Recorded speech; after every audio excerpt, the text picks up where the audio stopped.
할렐루야. 우리 옆에 있는 분들과 인사하십시다. 할렐루야. 반갑습니다. 오늘 주신 하나님의 말씀은 마태복음 6장 5절부터 8절까지 말씀이 되겠습니다. 마태복음 6장 5절부터 8절.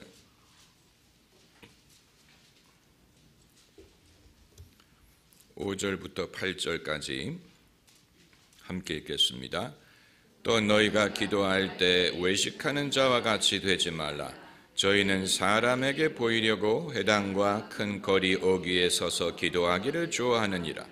내가 진실로 너희에게 이르노니 저희는 자기 상을 이미 받았느니라. 너는 기도할 때 내 골방에 들어가 문을 닫고 은밀한 중에 계신 내 아버지께 기도하라. 은밀한 중에 보시는 내 아버지께서 갚으시리라. 또 기도할 때 이방인과 같이 중언부언하지 말라. 저희는 말을 많이 하여야 들으실 줄 생각하느니라. 그러므로 저희를 본받지 말라. 구하기 전에 너희에게 있어야 할 것을 하나님 너희 아버지께서 아시느니라. 아멘. 하나님이 비기독교인들을 어떻게 대하시는가 하는 것은 우리의 최대 관심사 중에 하나입니다. 특별히 오늘날과 같은 다원주의 시대에는 그것이 더욱 그렇습니다. 예수를 믿지 않는 다른 종교를 갖고 있는 사람들, 다른 종교에 속했지만 그럼에도 하나님을 믿는 자들의 기도를 하나님이 어떻게 대하실까? 그들을 하나님은 어떻게 여기실까? 이슬람 교도들이 하나님에게 기도를 하는데 알라라는 말은 아랍어로 하나님이란 뜻입니다. 그러므로 그들이 알라라는 별도의 신에게 기도한다라고 하기보다는 하나님은 하나님인데 아랍어로 알라라고 부르는 이 성경의 하나님에게 기도하는 것이 아닐까라고 보는 것입니다. 또 유대인들이 예수님을 믿지는 않지만 여전히 여호와 하나님을 경배하고 하나님께 기도를 드리는데 하나님이 그 기도를 어떻게 받으실까? 우리 조상들이 천지신명께 기도를 할 때 하나님은 그것을 당신에게 기도하는 것으로 여기셨을까? 중국의 과거 황제들이 상제께 기도를 할 때 그것을 하나님은 당신에게 하는 기도로 삼으셨을까? 우리가 알 수 없습니다. 불교 신자들 중에 다수가 기도를 합니다. 그들은 기도라는 말보다는 소원을 빌다라는 표현을 쓰는데 그들이 부처님에게 소원을 빈다고 생각한다면 그건 지극히 오해하는 것입니다. 왜냐하면 부처는 신이 아니고 사람들의 소원을 들어줄 수 있는 힘을 가진 존재가 아닙니다. 그건 불교 승려들의 입에서 나온 것입니다.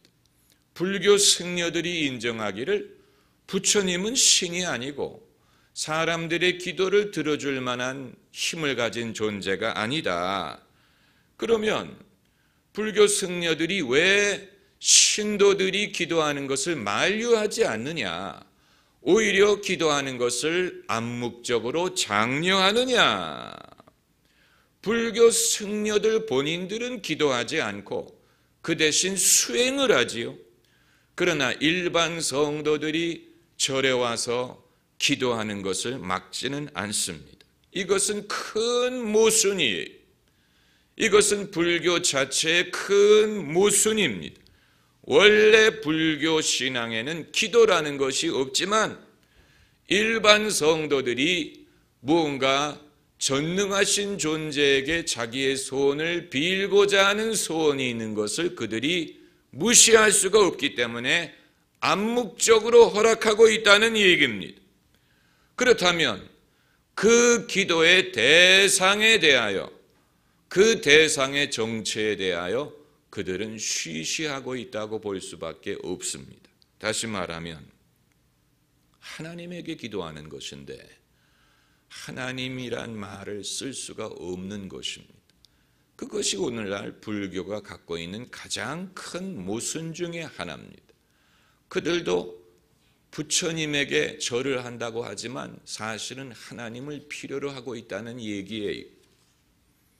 우리는 하나님이 기독교인들만의 기도를 들으실 줄로 생각하고 또 예수님의 이름으로 하는 기도만을 들으시리라고 생각을 할지 모르지만, 그러나 성경적으로 보면 예수님의 이름으로 기도하는 것은 신약 성경에서 비롯된 것입니다. 구약 성경 시대에 이스라엘 백성들이 기도할 때 예수님의 이름으로 기도하지 않았습니다. 왜냐하면 아직 예수님이 오시기 전의 일이기 때문에, 그리고 유대인들의 기도만을 들으실 줄로 생각하지만 그것도 성경적인 것이 아닙니다. 우리가 성경 구절을 한 구절 찾아봅시다. 사도행전 10장 1절 2절 말씀. 사도행전 10장 1절 2절 말씀을 보시면 같이 읽으십시다. 가이사랴에 고넬료라 하는 사람이 있으니 이달리아데라 하는 군대의 백부장이라. 그가 경건하여 온 집으로 더불어 하나님을 경외하며 백성을 많이 구제하고 하나님께 항상 기도하더니. 그리고 4절을 읽읍시다. 고넬료가 주목하여 보고 두려워 가로되 주여 무슨 일이니까? 천사가 가로되 내 기도와 구제가 하나님 앞에 상달하여 기억하신 바가 되었으니. 고넬료는 정확하게 그의 국적은 알 수 없습니다. 그건 상관이 없습니다. 왜냐하면 로마 제국은 그 당시에 이탈리아에 있는 로마뿐만이 아니고 이 많은 나라가 로마 제국에 속했기 때문에 로마 군인들은 로마뿐만이 아닌 소아시아든 무슨 북아프리카든 여러 나라에서 차출된 남자들로 구성이 됐습니다. 이 영화 아터를 보면 이 영국의 아더 왕의 전설의 근원이 되었던 사람이 원래는 이 소아시아에서 이 군대에 차출이 돼가지고 로마 장교가 돼서 영국으로 파송돼서 영국에서 복무했던 인물로 나오지 않습니까? 그러니까 고넬료는 그 출신 지역이 어디였는지는 우리가 알 수 없는데 그의 이름은 라틴 이름이고 로마 군대의 장교이기 때문에 당연히 이방인이 국적은 모르지만 당연히 이방인이 유대 민족이 아니고 이스라엘 사람이 아니에요. 그럼에도 불구하고 그는 하나님을 경외하고 그의 구제와 기도가 하나님께 상달되었다라고 했습니다. 4절 말씀에 내 기도와 구제가 하나님 앞에 상달하여 기억하신 바가 되었으니, 그 말은 고넬료가 구원을 받았다는 뜻입니까? 아니에요. 만일 이미 그가 구원을 받았다면 못하러 베드로를 청하여 복음을 들으라고 하겠습니까?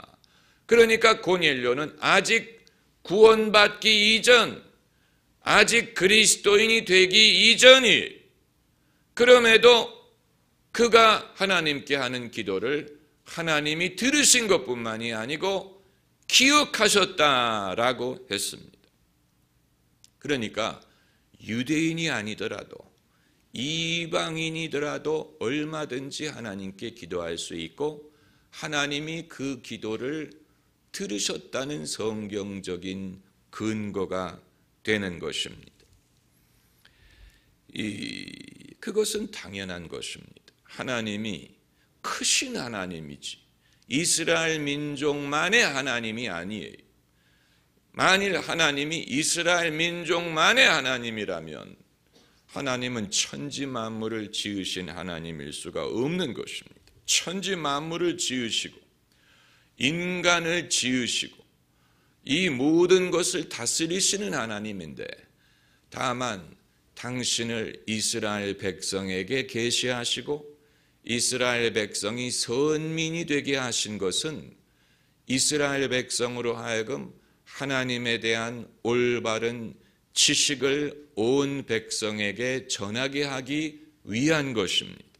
마치 반에 반장을 임명을 해서 그 반장이 학생들을 통솔하게 하는 것처럼 하나님은 이스라엘 백성을 이 인류의 반장으로 뽑은 셈으로 여기면 됩니다.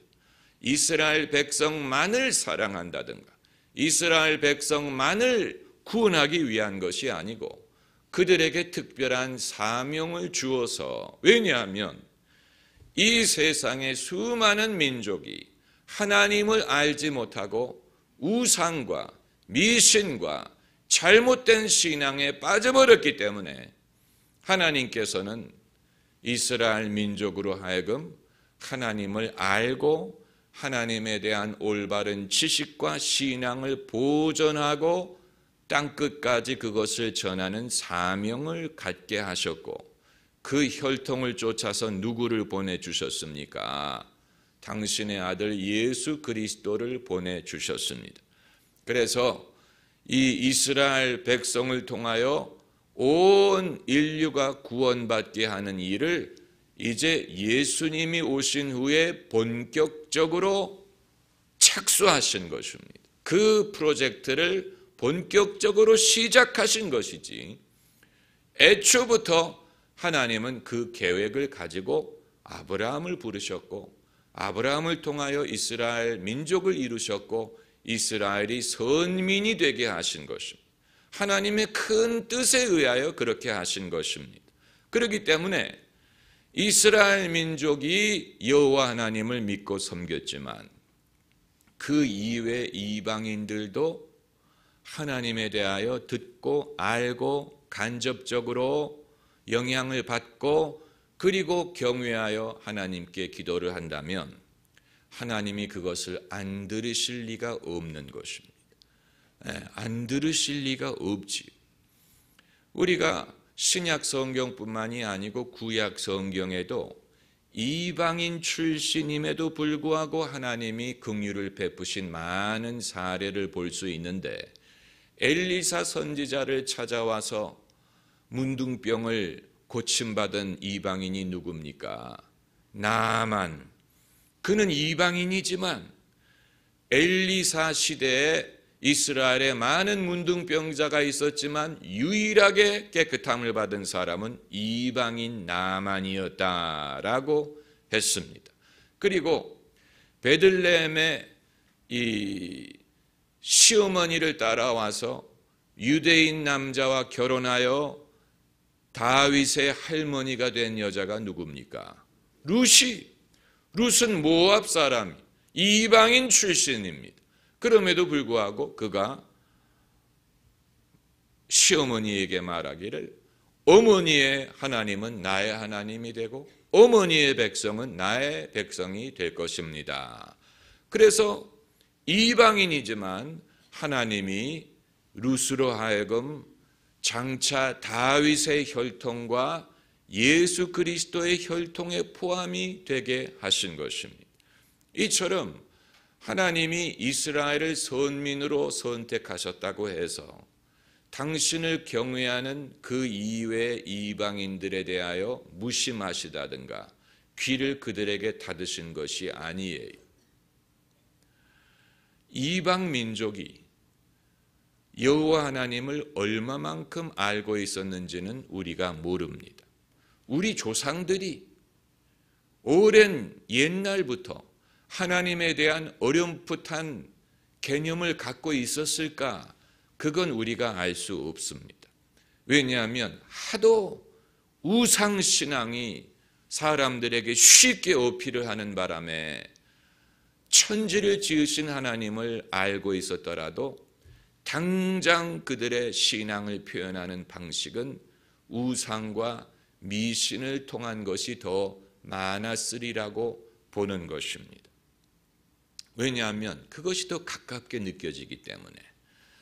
하늘에 계신 하나님께 기도하는 것과 장독대에 있는 귀신에게 비는 것과 어느 것이 더 가깝겠습니까?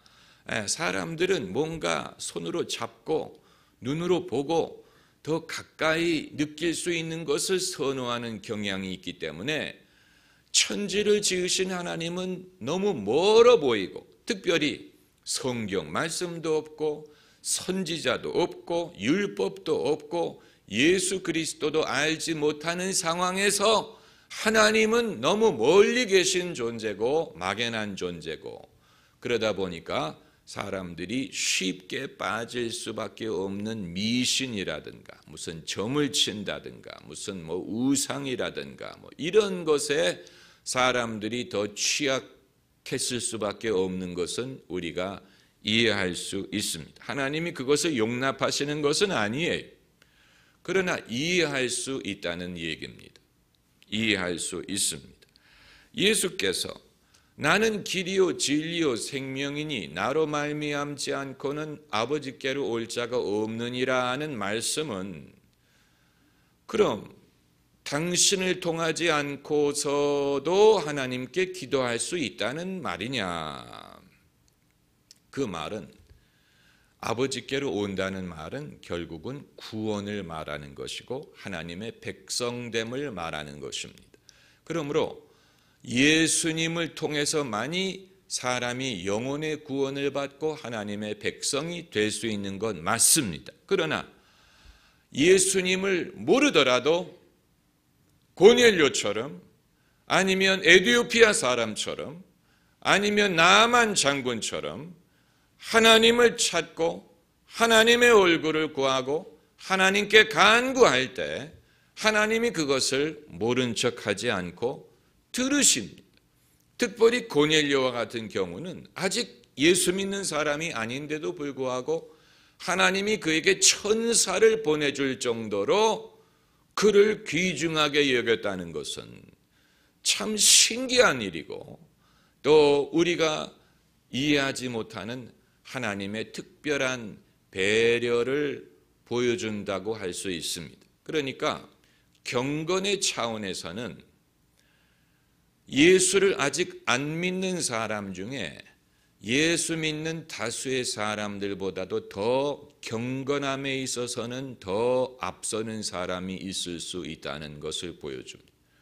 하나님이 그를 당신의 백성으로까지 여겨주지는 않더라도 그 경건함을 기억하셔서 귀중하게 여기고 배려하고자 하는 마음을 갖는 차원이, 예수님을 믿기는 하지만 경건하지도 않고 하나님을 경외하지도 않고 특별히 하나님께 힘써 기도하지도 않는 사람보다 아직 예수를 믿지 않지만 하나님을 특별히 찾고 구하는 사람에 대하여 하나님이 더 관심을 베풀 가능성은 얼마든지 있습니다. 그렇다고 그 사람이 구원을 받는다는 말은 아니에요. 고넬료가 베드로를 청하여 무엇을 들어야 할 필요가 있었습니까? 복음을 들어야 할 필요가 있었어요. 복음을 들어야 구원받을 수 있는 믿음이 생깁니다.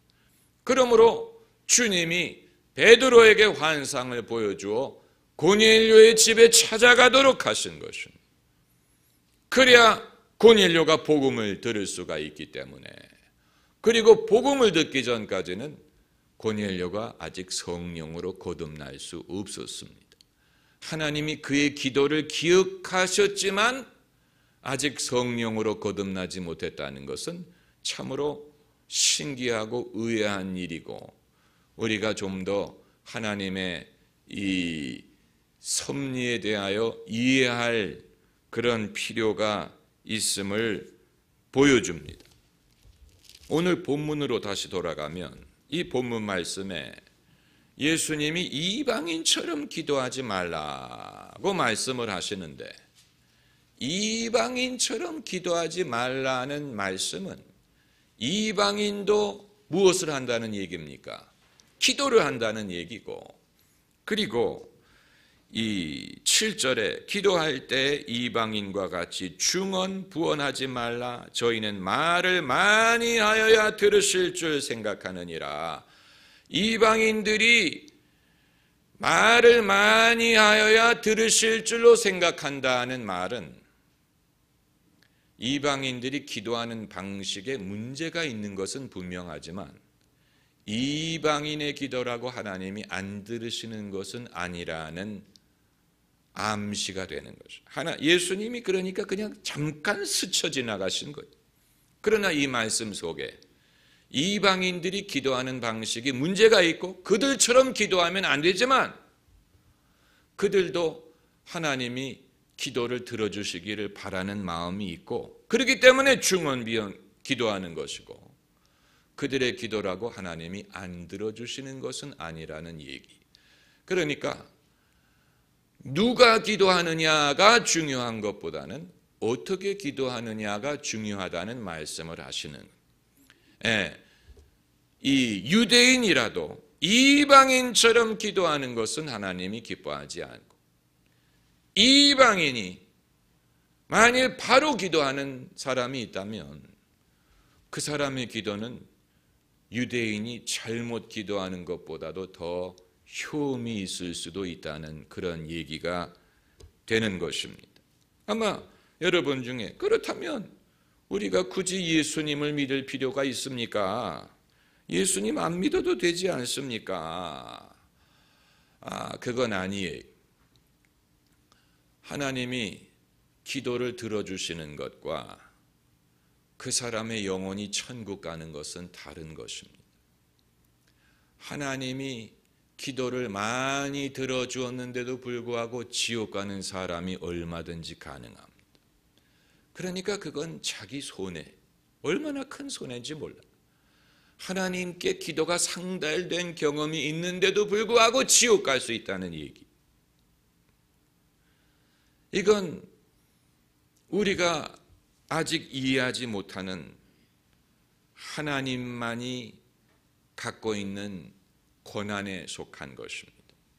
친구 사이에서는, 친구 관계에서는 누가 나의 단짝 친구일 경우에 그 친구가 나 이외에 누구와 가까우며 누구와 놀며 누구와 대화하며 이런 것에 대해서 셈을 내지 않습니까? 남자들은 좀 덜하지만 여자들은 자기의 친한 친구가 있을 때 그 친구가 자기하고만 놀기를 요구합니다. 그게 아니고 다른 사람하고도 친하면 셈을 내지요. 그래서 시간을 나와만 보내고 나와만 친하고 이것을 요구하는 그런 경향이 있는데 하나님에게는 그렇게 할 수가 없습니다.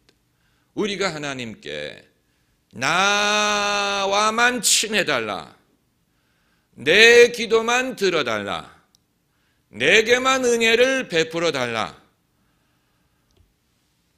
저 녀석 기도는 들어주지 말아라, 저 친구에게는 은혜를 베풀어주지 말아라, 이렇게 할 수 없어요. 하나님은 나도 사랑하시지만 내가 모르는 사람도 사랑하고 내가 싫어하는 사람도 사랑하십니다. 그게 우리가 이해하기 어려울 수 있어요. 저놈은 나쁜 놈인데 내가 저놈을 아는데 하나님 저놈은 믿으면 안 됩니다. 저런 놈의 기도를 들어주시면 안 됩니다. 그러나 기도를 들어주고 안 들어주고는 하나님이 정할 문제예요. 나만 잘하면 돼. 너나 잘해. 정말 너나 잘해. 남에 대해서 염려하지 말고 너나 잘해라.